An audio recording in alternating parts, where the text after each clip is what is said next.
మీతో నాకు కాదని చెప్పి డైరెక్ట్గా. ఎస్, ఆయన ఒక చార్టెడ్ అకౌంటెంట్, ఆయన మీరు కూడా ఒక చార్టెడ్ అకౌంటెంట్, ఆయన మీద ఒక కన్సర్న్ ఉండాలి కదా. సాటి చార్టెడ్ అకౌంటెంట్కి ఆయన వైసీపీకి అంతర్గతంగా చాలా సేవలు అందించారని బయట టాక్ ఉంది కదా. బహిర్గతంగానే ఏడి చేయలేకపోతే అంతర్గతంగా ఏడి చేస్తారు, నాకు అర్థం కాదు. రాజకీయ నాయకులు బహిర్గతంగా మోహన్ రెడ్డి ఉన్నాడు ప్రత్యక్ష రాజకీయాల్లో, నాకు తెలిసి 3 సార్లు త్యాగం చేశాడు టికెట్. అది బహిర్గత రాజకీయం అని చెప్తాను. అంతర్గత రాజకీయం అంటే ఎవడో మడతెట్టాడంటే నేను మాడతాను. విజయ్ ఉన్నాడు, స్వచ్ఛందంగా పార్టీకి సేవ చేయడానికి వచ్చాడు, ఇప్పుడు అధికార ప్రతినిధి దాకా ఎదిగాడు. ఈయన జన సైనికుడు, కష్టపడుతున్నాడు, అతి దగ్గరలో అధికార ప్రతినిధి అవుతాడు. ఇది ప్రత్యక్ష రాజకీయాల్లో చేసేది. వెనకాల గోడచాటు రాజకీయాలు మాకెందుకండి, పనికి మళ్ళీ చేస్తాను. ఎందులో పడి చేస్తే నాకెందుకు? వాస్తవానికి దగ్గరగా మాడదాం. ఒక వ్యక్తి వల్ల రాజకీయ పార్టీకి ఏం ఉపయోగం అన్నప్పుడు నాకు తెలిసి, నాకన్నా మోహన్ రెడ్డికి ఎక్కువ తెలుసు, ముగ్గురు వ్యక్తులు, ఒకడు సుబ్బారెడ్డి, విజయసాయిరెడ్డి, సజ్జల రామకృష్ణారెడ్డి, వీళ్ళ ముగ్గురే కోటరీ అన్నప్పుడు, కోటరీ వెళ్ళిపోతే జగన్మోహన్ రెడ్డి బాగుంటుంది అంటే ముందు ఫస్ట్ నీ దరిద్రం అయితే వదిలింది కదా, మిగిలిన దరిద్రం గురించి నీకెందుకు? అది వదులుతారో వదలరో నీకెందుకు అసలు? ఫస్ట్ రోజుల నుంచి, గత 2 రోజుల నుంచి మీరు కూడా చూసే ఉంటారు. అయినా ప్రేక్షకుల కోసం మరొక్కసారి ఆ యొక్క ఆణిముత్యాలు ఆయన మాట్లాడిన మాటలు మరొకసారి మనం చూద్దాం. ఒకసారి విజయసాయిరెడ్డి గారు బయట ఒకసారి ప్లే అవుతుంది, చూద్దాం. నేనేదో బీజేపీలో చేరిపోతున్నానని, తెలుగుదేశం పార్టీలో చేరిపోతున్నానని, చంద్రబాబు నాయుడు గారితో చేతులు కలిపానని, పవన్ కళ్యాణ్ గారితో చేతులు కలిపానని ఒక్కటైతే మాత్రం చెప్తాను. పవన్ కళ్యాణ్ గారు నాకు మిత్రుడు. ఈరోజు కాదు, ఒక 20 సంవత్సరాల నుంచి మా యొక్క స్నేహం వేరే, రాజకీయం వేరే. నేను ఏ రోజు పవన్ కళ్యాణ్ గారిని ఒక్క మాట అనలేదు, భవిష్యత్తులో అనను కూడా. ఇది నా యొక్క దృఢ సంకల్పం, నిర్ణయం. ఎలా చూడాలంటారు? భవిష్యత్తులో అనను కూడా అని అంటున్నారు. అందరూ కూడా జనసేనలోకి రావడానికి ఉవ్విళ్ళూరుతున్నారేమో అనిపిస్తుంది ఆ పక్క. కానీ జనసైనికులు అయితే మాత్రం బాబు మీకు దండం అంటున్నారు. ఎలా చూడాలంటారు? మీరు ఒక విశ్లేషకుడిగా మీరు చెప్పాలంటే ఏం చెప్తారు? నాకు విజయ్ కూడా మిత్రుడే సార్. విజయ్ ఒక డిబేట్ లో ఆడపిల్లల పట్ల అతను మాట్లాడిన దానికి అతని మీద నేను 4 వీడియోలు చేశాను. That's called concern. ఇప్పుడు ఇదే కనుక విజయసాయి రెడ్డి కనుక పవన్ కళ్యాణ్ విషయంలో ఇష్టం వచ్చినట్టు ఎవడ పడితే వాళ్ళు మాడుతుంటే వైఎస్ఆర్సీపీ నుంచి ఏ రోజైనా అవగరన్ననే మీరందరూ చిన్నపిల్లలు, విజయసాయి రెడ్డి అనే వ్యక్తిని నేను చెప్తున్నాను నెంబర్ 2గా, పవన్ కళ్యాణ్ గురించి ఎవరు ఇలా మాట్లాడొద్దు, అసలు ఈ పార్టీకి తలకాయ నొప్పి వచ్చిందే పవన్ కళ్యాణ్ గురించి ఎక్కువ మాట్లాడబట్టి అన్న స్టేట్మెంట్ ఎప్పుడైనా విన్నారా మీరు? మీరన్నా మాట్లాడారు. ఇంకా చాలా డిబేట్లో నేను కూడా చూశాను మిమ్మల్ని. ఇది కరెక్ట్ కాదు వ్యక్తిగతంగా మీరు చాలాసార్లు మాట్లాడారు.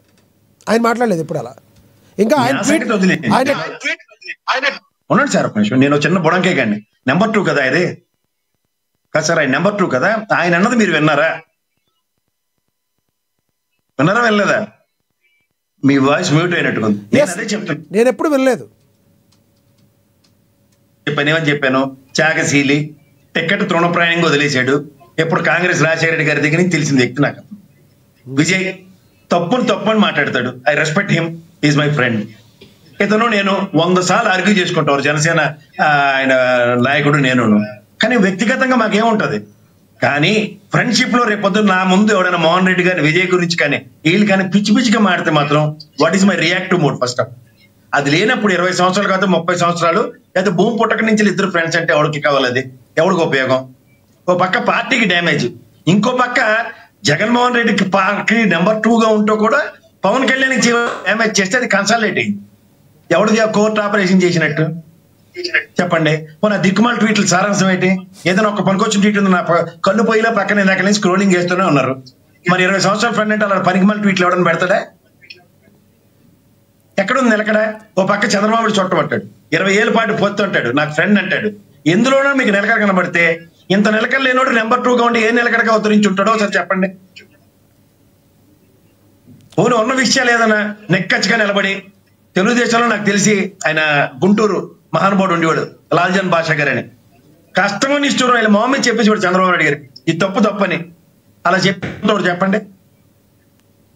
నేను గెలవలేను, నేను ఓడిపోతాను అన్న విషయం భయంతో కూడిన, పెరిగితనంతో కూడిన జడ్డితనం అంట రాజకీయ నాయకుడికి. అది పూర్తి నేను ఓడిపోతానని చెప్పుకొని ప్రత్యక్ష రాజకీయాలు చేసాడు ఎంపీ నిలబడినప్పుడు. పవన్ కళ్యాణ్ గురించి జగన్మోహన్ రెడ్డి ట్వీట్ ఇచ్చాడు, ఆయన కౌన్సిలర్కి ఎక్కువ, ఎమ్మెల్యేకి తక్కువ అని. కర్మగాలి ఎంపీకి నిలబెట్టుకున్నాను, ప్రత్యక్ష రాజకీయాలకు పనికిరావు స్టేట్మెంట్ ఇస్తే సరిపోద్ది. అప్పుడు ఎవరికి పనికి వచ్చాడో చూద్దాం, ఏ పార్టీ వాడుకో. నాకు అర్థం కాని విషయాలు ఇవాళ మీకు ఒకటి చెప్తున్నాను. ప్రత్యక్ష రాజకీయాల్లో నేను అందరినీ మొదటి నుంచి చూసుకుంటూనే ఉన్నా. ఏ రోజైనా ఒక కన్సాలిడేటివ్ గా కన్స్ట్రక్టివ్ గా ఒక పనికొచ్చిన మాట ఎవడైనా మాట్లాడితే దాని మీద మనం విశ్లేషించాలి.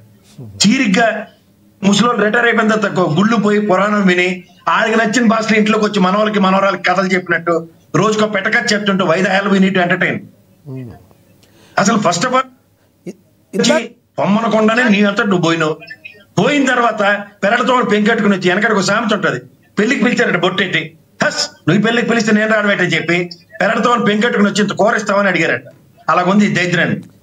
ఇంకేం చెప్పాలి ఎంతకన్నా? ఇందాకడ మీరు ఒక మాట మాట్లాడారు, విజయసాయి రెడ్డి గారి కంటే వాళ్ళ అమ్మాయికే జగన్మోహన్ రెడ్డి గారి దగ్గర వాల్యూ ఉంటుంది, కానీ విజయసాయి రెడ్డి ఆ వాల్యూ ఎప్పుడో పోగొట్టుకున్నారంటున్నారు. వాస్తవం ఇది? విజయసాయి రెడ్డి గారి అమ్మాయి గురించి నేను మాడింది మీకు తప్పైన పడినట్టు. ముందు వాళ్ళ ఇంట్లో కన్విన్స్ చేసి మళ్ళీ జైళ్ళు, ఈ రాజకీయాలు అంటే భయం, మళ్ళీ ఏమైపోతుందో అన్న ఉపద్రవాలు మనకు అవసరమా అన్నప్పుడు అవసరం లేదు అనుకుని ఇంట్లో కూర్చొని చెమ్మచెక్కలు ఆడుకుందాం అని చెప్పి రాజీనామా చేసినాడు. మళ్ళీ రాజకీయాలు దేనికి? దగ్గర రాజకీయాలు చేస్తున్నప్పుడు స్ట్రైట్ లైన్ ఉంటుంది. కష్టమని ఇష్టం వాళ్ళు సస్తే రేపు 2 రోజులు అనుకుని నేను పోరాడుతున్నాను, విజయ్ పోరాడుతున్నాడు, మోహన్ రెడ్డి పోరాడుతున్నాడు త్యాగాలు చేసుకుంటూ. ఆ రోజున కాదండి, ఆ రోజున ఆయన బలవంతంగా ఎవరు పంపలేదు, కానీ ఆయన వెళ్ళారు. కానీ ఈ రోజున మనసు మార్చుకుని వస్తానంటున్నారు. అవకాశం ఇచ్చుద్దంటారు వైసీపీ. ఎందుకంటే గతంలో ఆయన ఎన్నోసార్లు చెప్పున్నారు, జగన్మోహన్ రెడ్డి గారు నాకు భిక్ష పెట్టున్నారని చెప్పి రాజకీయంగా. అంటే భిక్ష అంటే ఏదో వెళ్ళి పక్కన ముష్టెత్తుకోమని, మళ్ళీ రాజకీయ భిక్ష ఎందుకు నాకు అర్థం కాదు. నాకు అసలు ఐఎమ్ వెరీ ప్రాక్టికల్. నిన్ను ఎవడు పొమ్మన్నాడు? పొమ్మన్నారు, లేకపోతే తీసేశారు, పార్టీలను తగిలేశారు అనండి, ఓకే. అవేవి లేకుండా ఈయన బేగాలు పోయి బయటికి వెళ్ళా టీడీ జనార్దన్ గారితో మంత్రాలు ఇవన్నీ చేసి ఇప్పుడు నాకు పవన్ కళ్యాణ్ మిత్రుడు, గతంలో చంద్రబాబు నాయుడు గారి చుట్టము, ఇవన్నీ కబుర్లు చెప్పి లాస్ట్ అవుట్కమ్ ఏం చేస్తున్నాడు? ఇందులో ఏమైనా ఒక్క స్ట్రైట్ లైన్ కనబడిందా మీకు? ఇన్ని డీవియేషన్స్ మధ్యలో ఆయన గురించి ఏమని ఎలివేట్ చేయాలి, ఏమని మాడాలి? రైట్. ప్రసాద్ గారు మరి కాసేపట్లో వస్తాను సార్ మీ దగ్గరికి. మనతో ఫోన్లో అందుబాటులో ఉన్నారు సీనియర్ జర్నలిస్ట్ అక్షర్ సత్యం గారు, ఆయనతో మాట్లాడదాం. అక్షర్ సత్యం గారు నమస్తే సార్. సార్ నమస్కారం సార్, మీకు ప్యానెల్లో ఉన్న పెద్దలందరూ కూడా నమస్కారం సార్. అక్షర్ సత్యం గారు, పవన్ కళ్యాణ్ గారు నాకు 20 సంవత్సరాల నుంచి మంచి మిత్రుడు, రాజకీయంగా వేరు, కానీ నాకు బాగా పర్సనల్గా ఆయన మిత్రుడు. నేను ఇంతవరకు ఆయన ఒక మాట కూడా ఏమనలేదు, అనబోను అని ఆయన సపరేట్గా ఆ రకంగా వ్యాఖ్యానించడానికి కారణం ఏంటి? ఆయన మెజారిటీ % జనసేనకి ఆయన రావడానికి